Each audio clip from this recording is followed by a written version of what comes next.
Hey girls, it's Mercy here, and today I'm going to be telling you about how Prep Dish changed our family's dinner table. Every week, my mom gets an email with the meal plans, grocery lists, and preparation instructions for the week. She lets us pick our favorites from their paleo, gluten-free, and super fast meal options. I am the pickiest eater in this family, and girlfriends, this food is delicious. So do yourself a favor, stop worrying about what's for dinner, and go to prepdish.com/heygirl for your free 2-week trial. That's right, free 2-week trial. And that's prepdish.com/heygirl.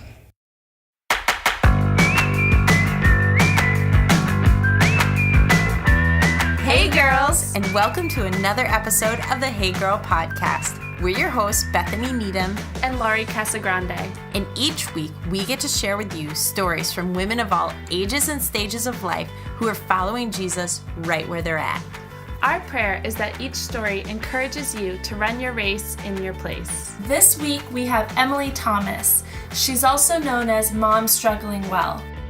I had never listened to podcasts before Hey Girl, and I got obsessed with it in season 1.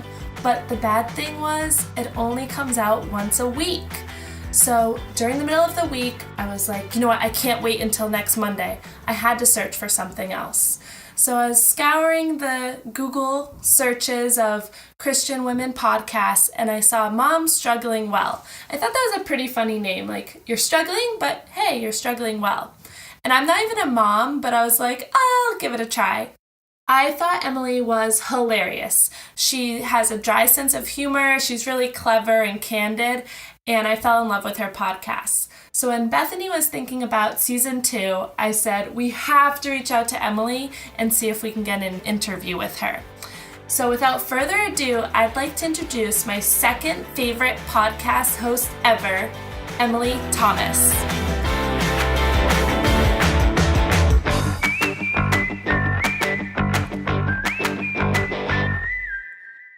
Okay, well, welcome, Emily, to the Hey Girl podcast. Thank you. Thanks for having me. I am so excited to have you come on.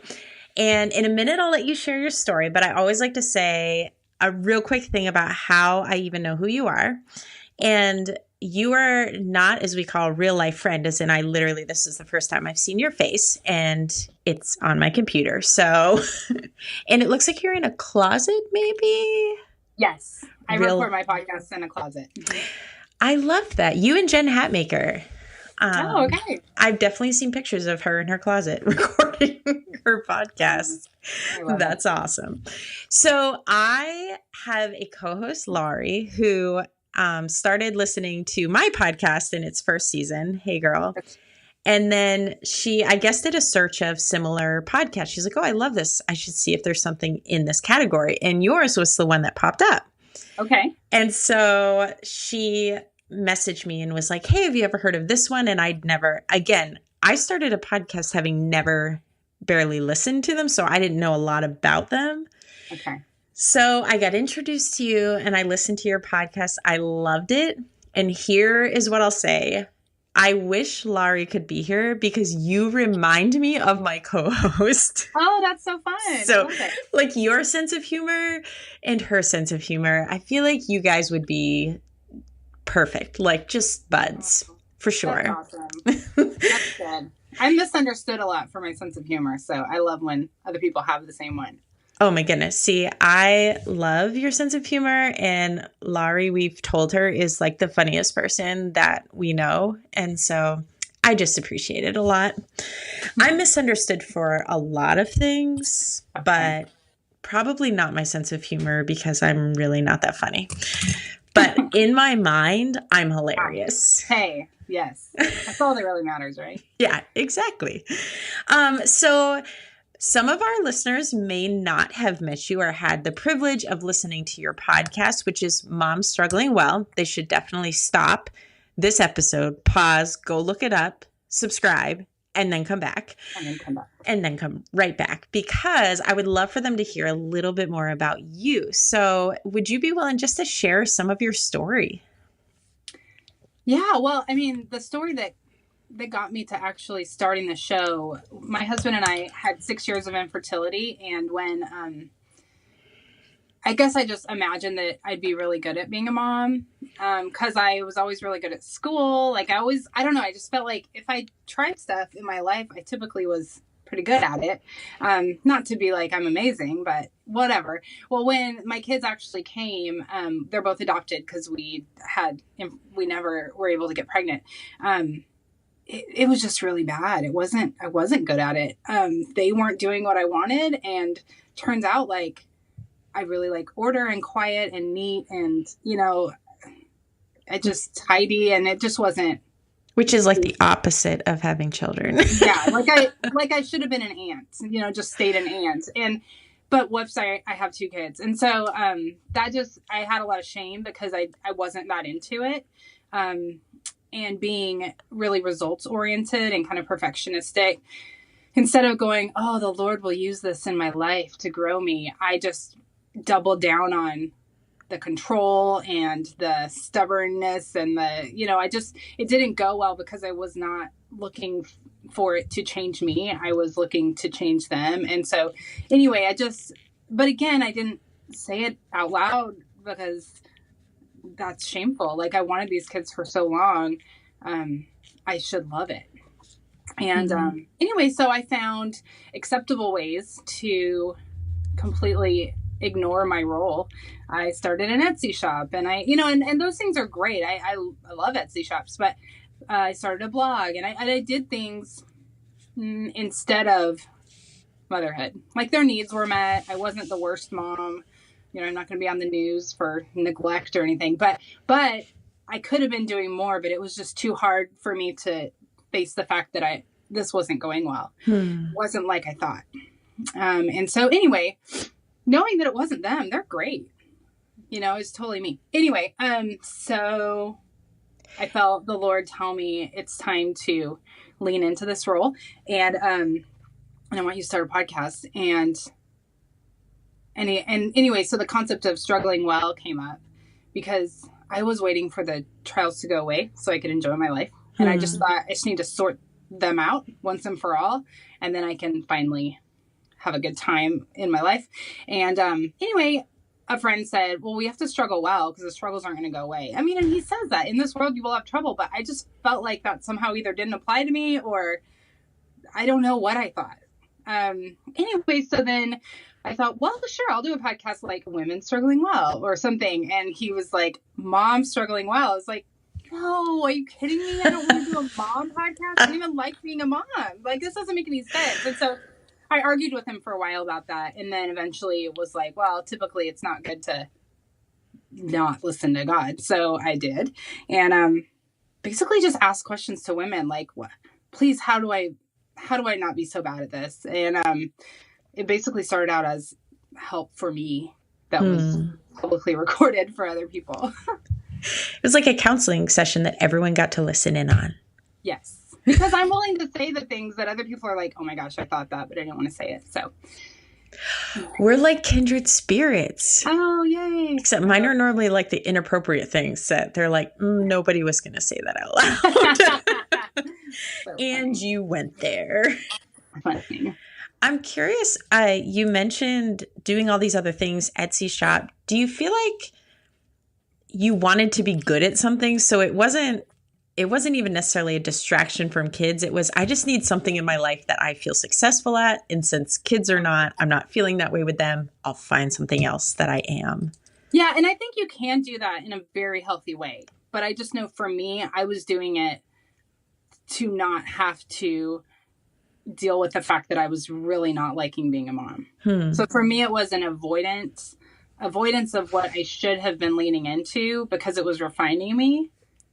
And Gotcha. going, I not only want to be good at it, I want praise. I want some recognition. So for me, it didn't come from a great place. So that's how I knew it was not the thing that I was supposed to be doing exactly. Does that make sense? Absolutely. So 6 years of infertility, walk me back a little before that, leading into marriage. Like, what was that journey? Because obviously you're married now and you have kids, but what was the journey leading into that life? Like once I was married, but not having kids. Yeah. Like, how did you meet your husband? And Oh, okay. Well, it's kind of boring, but we met at a Bible study. Not that, not that exciting, but yeah, we were married and we lived overseas for 3 years. And during that time, was when we realized we just realized we weren't getting pregnant, but there was no way we lived in really rural parts of Asia. And so there was no way to get treatment. And so that was really hard for me. Cause again, even motherhood, I couldn't even do it right to get a kid. You know what I mean? Like I just was not being successful. So it was hard too, because we were serving the Lord and infertile, and our friends there just kept having more and more kids, and it was just like, this is confusing. You don't realize that you're doing stuff for the Lord thinking he's going to do something back until he doesn't, and then you're like, hold it, this wasn't part of the deal. And he's like, well, we actually didn't have a deal. So that was just in my head. Yeah. Well, it's okay. What were you doing in Asia? You said you were in Asia for a while. We were teaching English, but we were sharing the gospel as we got opportunities. That's awesome. Yeah. I love that. So where are you at now? Obviously, we know you're doing the podcast. God asked you to do it. How long have you been doing it? What does that look like? Oh my gosh, I've lost track. More than 2 years. What does it look like? I just interview different women who inspire me in some way. I've also felt God nudging me towards like devotionals just by myself, almost because I think I don't have any business doing that. And I think, I don't believe that's from the Lord. And so I'm going to do it just kind of out of, stick it to the enemy type of a thing. So, and I think a lot of women, the feedback I've gotten on my show is that women don't think they can understand the Bible, or they don't think they have time for it. And I don't think they realize how vital it is for an abundant life and to do motherhood well. And so I want to kind of break it down. So we're just going through John, a couple verses at a time. And then I just give them ways to apply it to their life, like really simple ways. And so anyway, I'm doing that. And then I do like a fun one with my friend Rebecca once a month, just because for shenanigans purposes. And that's because my show tends to be really heavy. And so I don't want to stay heavy. You know what I'm saying? I totally understand. Yeah. And the term struggling well kind of has that. Oh, it sure does. Yeah. It sounds like the struggle is real. Yeah, sure. So how old are your kids now? 5 and 9. 5 and 9. Wow. That's a pretty busy season. Both in school. They're both we half and half homeschool. We do like a hybrid program. What's a half and half homeschool? Oh. Like one kid homeschooled, one kid not? No, like half of the week they go to school, and then half the week I teach them their lesson. So it's like an every other day. One day they're home, one day they go to school. Really? Yeah, there's a lot of those where we are. Wait, you're in Texas? No, Yeah. Where are you? Oh, Yeah. You're in God's country. Yes, that is why. The Lord loves a half and half. The Lord. I'm just kidding. God's all about that half and half education. So funny. I feel like my daughter would love that. She's always begging me to homeschool, and I feel like I would be really kind of robbing her of a good education. And so I'm afraid to do that. Yeah. I think it's the right thing for my kids. I don't love homeschooling. Homeschool days are hard for me. I know it's a great thing for them, and it's very refining for me. But if I had to homeschool every day, they would no longer be with us, or I would have moved out. So this is good because I just, it's 2 days a week. They are with me, and it's good for my particular kids. I went to public school. I'm not against any of that, but it's just not for our family right now. Yeah. We are venturing into my daughter's in public school. My son has been, but actually today is his last day in public school. He's doing a mid-year transfer, which, wow, what 8th grader wants to do a mid-year transfer? But he asked for it. Like, he wants to transfer. Okay. So he's moving into rather Christian school, We have a Christian school not too far from us. So we're going to have one in public school and one in Christian school. So I feel like we'll be able in a few years to answer that question. Everybody, like, which is better? Because we'll just see which of my kids is better. Yeah, it's true. Yeah, I mean, I don't know if you know Kat Lee. She does Hello Mornings. She's also a podcaster, but she has a kid who goes to public, a kid who goes to private, and a kid who's homeschooled. I love it. She does all of it. And I think before I had kids, there were so many people who told me, like, you have to homeschool. That's obviously the only thing that God wants you to do. And so I bought that, and I'm like, whoa, like, that sounds like torture. But if I'm supposed to do it, I'm supposed to do it. So there's just not one way. Stop it. There's just we put so much pressure on ourselves. Is homeschool a big thing in Texas? Pardon my ignorance, but. Oh, well, I don't know. I mean, I think maybe. I don't know. I don't know. Do you know a lot of people that homeschool? Yeah, I mean, I know some. I think I know tons who do all the things. Yeah. I really don't know. I don't know if it's bigger than in other places. Yeah, because I know some people that homeschool here, but not a ton. And I remember from certain family members getting that same pressure to homeschool.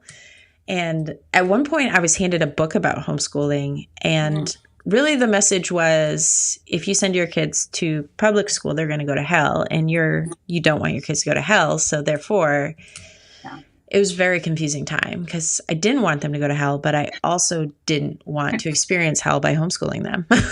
Yeah. I mean, honestly, some people who have been homeschooled, it was a terrible experience because the moms that wasn't something they were good at. But in my particular case, it's something that I know is refining me and is good for my kids. And so I'm doing it prayerfully a year at a time. So that's awesome.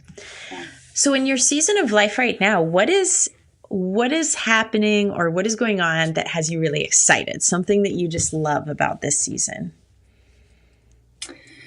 I think for several years, I mean, back up way like 15 years ago, I got married to a guy I didn't know. And for a couple months we lived, we were married, and it was really abusive. And so, I think I started to believe a lie that we ended up divorcing because I knew it was not going to end well for me. And so even though I didn't want to get a divorce, he was not becoming safe. And so I didn't. So it was a thing where I felt like God was like not going to hate me, but not a fan anymore. And so I think I believed a lie then that he wasn't going to use me anymore. And so what I'm excited about in this season is just finally starting to realize that that's not accurate, and starting to, because I think in leadership, there's a lot of reasons why you can say you're not fit or it's not you. This isn't something that you can do. And so that was just one of my reasons and also people think I'm funny, but sometimes I never know what's going to come out, and it makes me nervous. You know what I mean? I'm not really in control of my mouth sometimes, and that's a problem when you have a microphone. I have a broken filter too. I feel Yes. So anyway, I think something I'm excited about in this season is walking in leadership, even with a limp, even jacking stuff up. I'm trying, and I want to be quick to turn around, and I'm seeing the fruit of leading very honestly and saying, I don't know what's happening, but here I am. So first of all, that's powerful. I didn't know that about your story. You said 15 years ago. So when did you? 21. You were 21. Yeah. Yeah. And you don't have to talk about it at all, but if you don't mind, tell me a little bit about that journey, getting married, obviously really young, and then it not ending up. Obviously, nobody walks into a marriage like, gosh, I hope this person becomes abusive. So yeah. There's that moment of reckoning of, this is not what I thought I was getting into. Yeah. I think it was very fast, very, very fast. And I didn't know him. I didn't know any of his people. I didn't know any of his history. And by the time I learned that stuff, we were already married and living in another country. So he had a history of violence, but you just didn't know. Yes. So I didn't bother to, I didn't even look into it. Like, I just believed. I think sometimes we just want to believe, especially I tend to be very honest. And so it is my assumption, it is my filter that I see things, the lens I see things through is that you're honest too, because I'm honest. And so it didn't occur to me that he wasn't being forthright with me about who he was and where he had been and things like that. And so, and again, I just tend to be a little impulsive. And so for me, it was like, and, you know, if you're going to be like, if you're going to get people in a relationship with you and you're abusive, you're really good at talking, saying the right things and acting the right way. And so I was naive and young and I bought it. And then I had to leave in the middle of the night when he didn't. So it got intense. Wow. I just for a short season volunteered at a women's shelter for women who had similarly had to run in the middle of the night. And the story, like, it is such a hard thing. And I understand in Christian culture, the idea of obviously we do not marry with the intent that, well, if it doesn't work out, we'll get a divorce. At the same time, there are these situations where you're in danger and you have to get out. I was told by the church, I was told by my pastor, I used to do that to my wife, like just hang in there. And I'm like, yeah. And so it unfortunately is very, because I really want to please the Lord, like so hardcore to where I wasn't going to get a divorce. I was just praying that one of us would die, you know, because I didn't want till death do us part, but can death part us? Like maybe tomorrow, like we can get hit by a truck or something. So I understand how Christian women can feel really trapped. But it's hard because you never want to give women a license to be like, that dirt bag never takes out the trash. I'm out of here. It's not that. You know what I mean? So it's a tricky thing to walk as a Christian woman in leadership who is divorced. I don't want anyone to feel trapped, but I don't want anyone to use my story to get out of their own marriage when they just need to not be so selfish, or they just need to handle that he likes football a whole lot and you don't, or something, you know? Because it happens.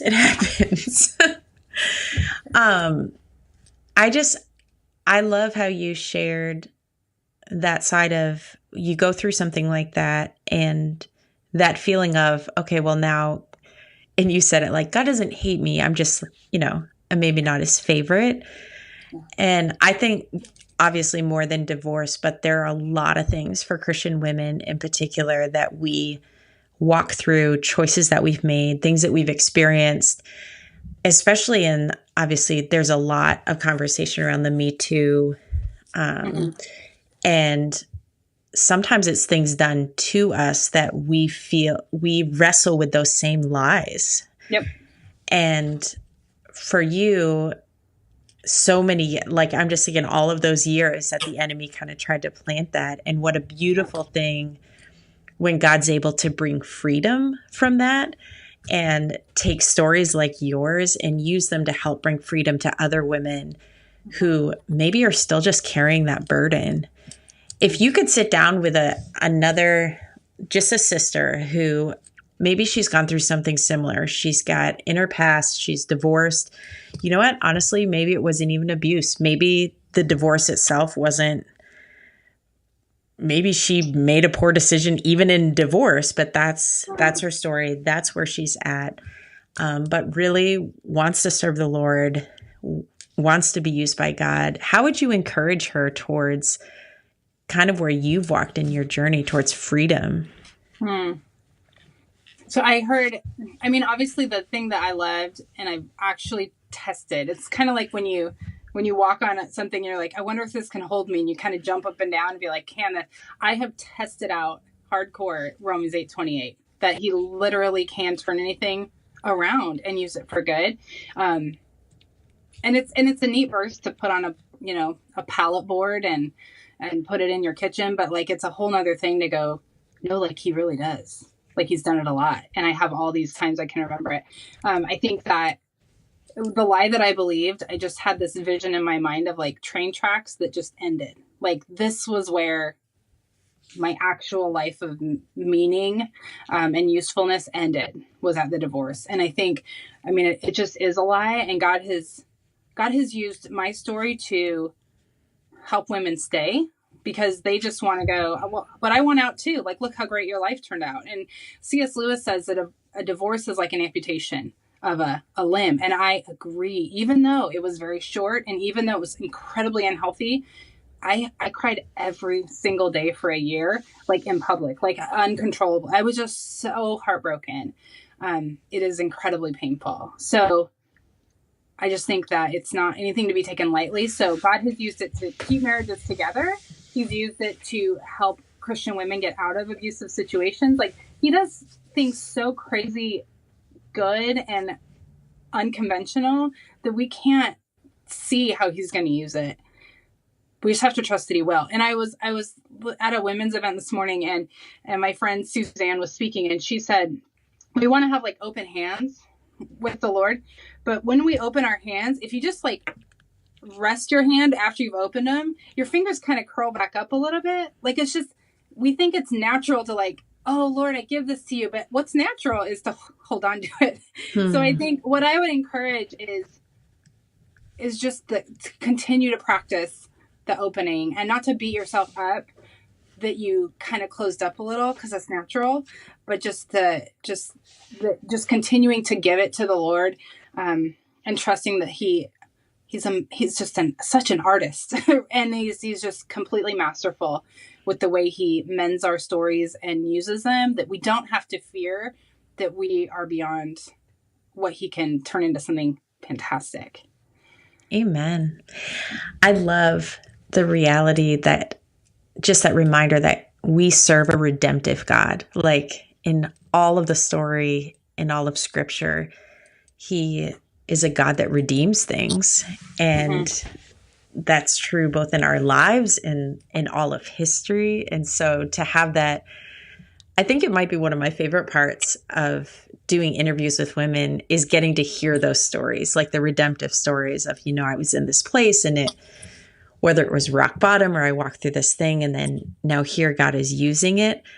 And that even goes as far as women coming on and sharing a story they didn't necessarily feel like has been redeemed. Like, it's still hard, but then getting like floods of emails from people who then heard them tell that raw, vulnerable story and being like, man, God used that to help me realize that I am not alone. And I just think it's such a beautiful picture. I appreciate you sharing it too. Sometimes those hard parts of our story, I mean, maybe the further we get from them, it gets easier to share them, but it's still, like you said, you walked a really hard road, but here you are, like, you're in this season now with kids and you're married, and I'm assuming you love your husband. Oh, he's fantastic. Yeah. So, tell me then, we talked about the stuff that you like in this season, the things that you're excited about, what God's been able to do. What is something that is challenging in this season? Because I love the fact that God's a redemptive God. I also think there's this side that even in those stories of redemption, even when God shows up, it doesn't mean that there's no hard stuff anymore. Okay, it's all better, and now I have a perfect life. Yeah. We all walk through hard stuff. So what are some things that might be challenging for you right now in your season today? I think the biggest thing that I've been struggling with lately is my daughter and I love her. It is not the way I thought it would be to have a daughter. You kind of assume they're going to be like you, which I think can be maddening when they're just like you. But also, she's so different than me that I'm like at a complete loss. I thought I'd feel that way about a boy because he's a boy and I'm a girl. But it's been incredibly challenging we look at each other and we're like, I don't get you. And she doesn't get me. Like it's mutual, and so I think as she gets older, she's 9. So we're approaching, hormones and all the things. And also with homeschooling, she doesn't like school. I loved school. So she loves animals. I don't like animals. So every possible way that you can be on the opposite ends of the spectrum. And it's fine. I'm fine not understanding someone if they're trying to understand me too, and we can live in an understanding way. But when I'm talking to a girl who is just isn't kind and doesn't care and everything, it's just, I don't mind being a servant. My husband always says, we don't mind being a servant until we're treated like one. And I'm like, yeah, homegirl is mean to me. Not that I'm not mean to her. I just don't like getting it back. Like, it's just so, ugh. Girls are tricky for me. And the fact that there's adoption, you don't know. I think there can be a lot of fears in adoption, because if a child is taken from a family, it's because there's extreme unhealth.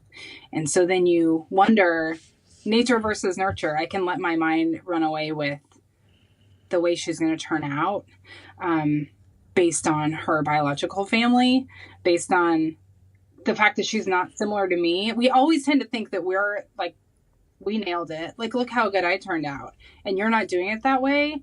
Therefore, this is not going to end well for you, which is just a bunch of baloney, right? There's, like my husband says, there's more than one way to skin a cat. That's such a gross thing to say, but that's what he says. So there's more than one way to do something, right? And so I think for me, it's just really going, Lord, like, and opening my hands and going, my daughter is not like bows or sparkles or anything that I thought a daughter would like. Like, just, it's a different reality than my dreams. And it isn't necessarily getting easier. I feel like it's getting harder. And so just feeling like, okay, Lord, yesterday was so refining. Oh my gosh, she's still here and she still wants me to be her parent, and I have to do it again today. So it just feels exhausting and disheartening to be treated poorly when I'm trying to love her. And again, it's largely not her as much as we're just different, and my expectations are respect and obedience with a happy heart. So some of it's just me needing to like revamp my whole plan. And it just feels sad and tiring sometimes. I leave it to any kid to make us have to revamp our entire plan. Oh my gosh, I know it. And then when your kids are nothing alike, which they are always, for whatever reason, very opposite. Yeah. But my son is the one that I have to work on. And I think it's because we're so much alike. It's not that we're not alike. It's that we're too much alike, which is also dangerous. Okay. My daughter, I have to say, my daughter's 12. We're actually having her birthday party today, even though she's been 12 for like a month. Hey, very late than never. Speaking of moms struggling not well. But she was never a girly girl. For the longest time, like, I was trying to figure out exactly where she was going to land. But somewhere around 10 and a half and now 11 and now 12, she has totally blossomed into this like young woman. She's freaking hilarious. Like, she should have her own show. I love it. And so I feel like it kind of did turn a corner. Ironically, around that same time is when it turned the other corner with my son. And I'm like, now I'm in that doing the dance of trying to figure out, okay, what do 14-year-old boys like? How do you connect with a 14-year-old boy when all you get are grunts and yeah. That's pretty cute. I know, right? How was your day? Good. No elaboration ever, but nice. Things to look forward to. Aren't you excited? That sounds really fun. Really cute. Yeah. It's going to be basically the best day of your life. Just saying. So tell me right now, what does it look like for you as far as just your relationship with Jesus? Like, how are you growing closer to Jesus? I think something that's been important to me lately is challenging my preconceived notions of who Jesus is and what he thinks about me, so that I can come to him. I mean, it says come boldly, right? And get mercy and grace when you need it. And I feel like when I am aware that I need it, which I always need it, but when I'm especially aware, like I really jacked up homeschooling yesterday or something, then that's when I don't want to be bold. I don't even want to come. I don't want to even open my Bible. I just want to pretend like he's not there. We just want to hide, just like Adam and Eve, right? And so if we don't acknowledge rightly the way the Lord actually is, not the way our earthly father was, or we imagine that he is, not the way we would be if we were God, then we can actually come to him and receive that mercy and turn around and have times of refreshing and all that kind of stuff. So I think that's been opening a way for freedom, is understanding he thinks I'm pretty great. Not because of me, but because of Jesus. That's awesome. No, I love that. And you're right. The times when we probably need him most are the times we try to avoid him at all costs. Yeah. But, well, I've loved hearing your story, loved hearing more about your season of life and just the things you're walking through. But before we wrap up the interview, I have one more question for you. Yeah. Are you ready for it? Yes. I don't know my answer yet, though. What is the most superficial thing about you? I hope you can edit out all this thinking. Oh, we always take out the big, long pauses. Yeah. What was it? I've either had people who takes forever for them to like think of it, or they have so many that I'm like, we have to pick or choose. Yeah, I know. That's I can't so put them all. it seems kind of silly maybe, but I really love candles, and they really help me feel calmer. I don't know if that's superficial. What kind of candles do you like? So I have one right here. It's still the Christmas one, but Mercy Candle Company, because they're in like mason jars. Ah, yeah. They're My daughter's name is Mercy. Oh, that's so nice. Well, she needs these. I know. Anyway, I need to get her one. They smell fantastic, and I really like them, and I buy more than I should. I know I should have essential oils, but I like looking at fire. Does it make you feel less shallow if I show you that I have this burning? Yes.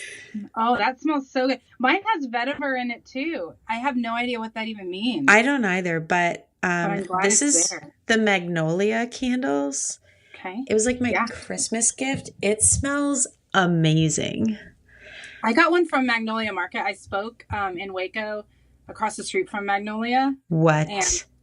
And they gave me not only 4 cupcakes, which you're not anywhere near. Girl, I actually went there. Okay. I mean, just for the cupcakes, obviously. And my brother lives close to there. But they're amazing. Yeah. They're and so candles, good. Everything's so good there. Yeah. Have you ever met Joanna? No. She's like the elusive, everybody wants to sit down and have a conversation or interview, but nobody can get her. Oh, really? Oh, I had no idea. I think that somebody needs to make a connection. I know Jamie Ivy's been after her for a while, but it just hasn't happened yet. I'm so surprised. And I'm like rooting for it. I was like, come on, Jamie, if anyone could do it, you could do it. So funny. I love that. I bet you Jen could get it now that I think about it. Now that Jen's doing the whole For the Love podcast, she could totally. I would think. You would think. I don't know. I think I'm just going to go like squat outside of Magnolia and wait. Huh. That wouldn't be creepy, right? No, that'd be very regular. Oh yeah, totally normal. Joanna, oh my gosh. I'll have my microphone with me too. So do you think she ever even goes there anymore? That's what my kids say. They're like, I bet you she's never even there. Well, they're getting ready to open Magnolia Table. So I'm thinking probably she'd be more at the restaurant. But then she's pregnant. I know way too much about her life. I really gotta. She's pregnant. Yeah. That was like the most recent post is, she's pregnant. So. Well, there you go. Crazy, crazy. Well, I have loved chatting, love getting to know you a little more, hearing your story, and just appreciate your willingness to come on and share with our listeners. I know that they're going to love this. Anything you want to say to them before we wrap up the episode? All the ladies out there. I don't know. I just think that you're doing it right. Try your best. And God is good, and he's he's not mad at you. I don't know. Amen. That's a good mic drop moment. Thanks. Thank you so much, Emily, for coming on today. So welcome. Thanks for having me.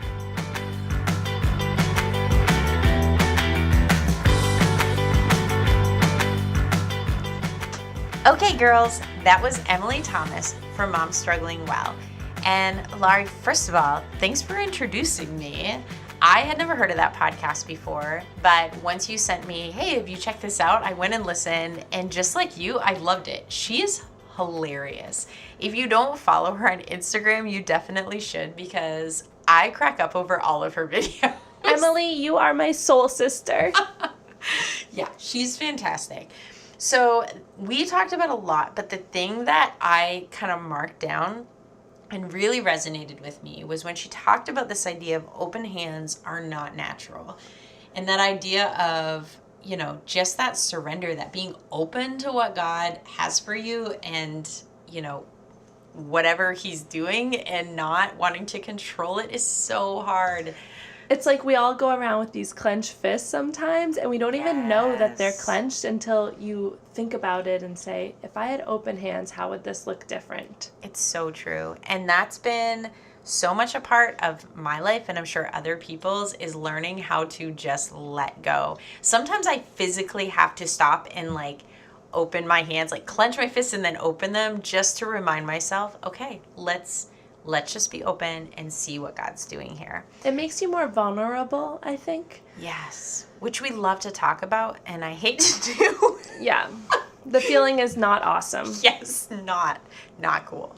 I was doing yoga recently, and the instructor made us lift our shoulders up tight like we were really stressed out, and then release them, and lift them up and release them. And it's like you didn't even realize that you were tense until you did that exercise and felt the contrast. So, Emily, we're going to unclench our fists and have open arms to God. I love the shoulder idea, too. I'm going to try that. Mm-hmm. So, of all the things that we talked about, what were some highlights for you? So many highlights, Emily. You are so wise. I loved her quote where she was like, God, this wasn't part of the deal. How many times are we trying to negotiate and be like, thanks, but no thanks? And she just had to lean into the refinement. So amazing to think about, like leaning into the refinement, being open to that open fist concept. Because usually I run the complete opposite direction, if we're being honest. That's like your natural MO. Yeah, refinement, yeah, goodbye. Mm-hmm. And we have to remember that God is a masterful artist. I was thinking about that. Like sometimes if you're driving, you see like the beautiful skyline or a beautiful mountain view, and God creates all of that. And he's also doing that in our lives. And she had this aha moment that she mentioned that he's creating a masterpiece, and our lives are his masterpiece if we're let him, take those brush strokes that sometimes feel uncomfortable and acknowledge him as Lord and challenge our assumptions to not put Jesus in a box and say, well, he can be an artist in these areas of my life. So those all resonated with me of just like, wow, I got to trust in the piece of work that he's creating in me.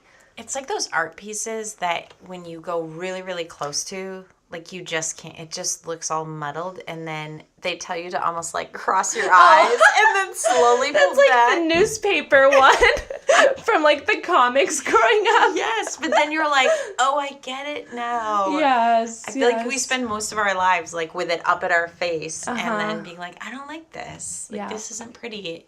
And just actually that trusting that God is creating something beautiful. Even if we can't, we're just seeing it, a small piece of the work that he's doing. I love that. I love all of it. Emily had this realization that God wasn't mad at her and that he's good. And I don't know about you, but I have these standards that I think God has for me, or I create in my mind for myself, and they're not based off scripture. They're not based off prayer. It's just like, I'm not, being good enough. I'm not studying as much as I should. And it ends up like carrying around this guilt all the time. And so when she had this realization that, okay, I've made mistakes, but he's not, writing them down, he's not angry, that was a good reminder.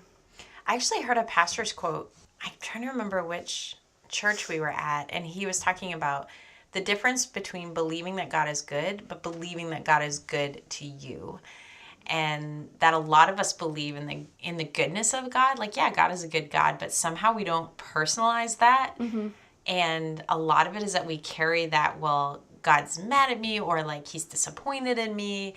And really, what would it look like to embrace, no, actually, God loves you and he's good to you and he wants the best for you. That's a much harder thing to embrace than like, oh, Lord, God's good to you. But that's because you're you and you're awesome. Like, I know my junk. And so I'm like, God obviously is disappointed and shaking his head a lot with me. And that's just not true. Mm-hmm. Sure. So, I love it. Emily, we love you. We love your podcast. This has just been a great episode. Again, really great hearing her story. So, listeners, I hope you enjoyed it. We're so grateful for the time that you've given. Keep listening every single week. We'll keep releasing them, even if it's only once a week. Sorry. And in the meantime, you can check out a few from Mom Struggling Well. She's pretty hilarious. Mm-hmm. All right, ladies. From all of us, that's a terrible way to go out. Everyone wishes you the best this evening.